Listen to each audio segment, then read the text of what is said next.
ಬದಲಾವಣೆಗಳು ನಾಡದರೆ ಬದಲಾಗುವಂತ ಸಾಧ್ಯತೆಗಳು ಸಂಕ್ರಾಂತಿವರೆಗೆ ಯಾವ ದೋಷ ಕಾಣ್ತಾ ಇಲ್ಲ, ಬದಲಾವಣೆ ದೋಷ ಕಾಣ್ತಿಲ್ಲ. ಭವಿಷ್ಯದಲ್ಲಿ ಎರಡು, ಒಂದು ಯುಗಾದಿ ಭವಿಷ್ಯ, ಮತ್ತೊಂದು ಸಂಕ್ರಾಂತಿ ಭವಿಷ್ಯ ಅಂತ. ಯುಗಾದಿಯಲ್ಲಿ ಬರುವಂಥ ಭವಿಷ್ಯ ಮಳೆ ಬೆಳೆ ಜನಜೀವನ ಪ್ರಾಕೃತಿಕ ದೋಷಗಳು ಭೂಮಿ ವಿಚಾರದಲ್ಲಿ ಹೇಳುವಂಥದ್ದು.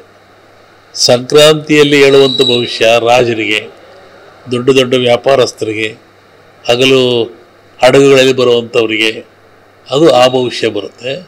ಅದನ್ನು ಸಂಕ್ರಾಂತಿ ಭವಿಷ್ಯದ ಮೇಲೆ ರಾಜನ ಬಗ್ಗೆ ಹೇಳ್ಬೋದು. ಈಗ ಇಲ್ಲಿವರೆಗೂ ರಾಜನಿಗೆ ಬದಲಾವಣೆ ಯಾವ ಚಾನ್ಸಸ್ ಇಲ್ಲ.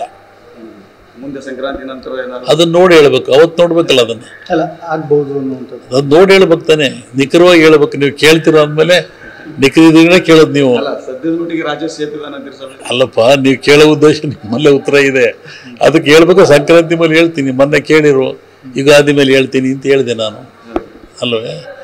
ಸಂಗಮೇಶ ನಲಿವನೈ ಆದರೆ ಒಳಹಡ್ಡ ಬಂದಿದೆ ಬದಲಾವಣೆ ವಿಚಾರದಲ್ಲಿ. ನಿಮ್ಮ ಜೊತೆ ಕೆಲಸ ಮಾಡಿದ್ದು ಬಹಳ ಖುಷಿ ಆಯಿತು.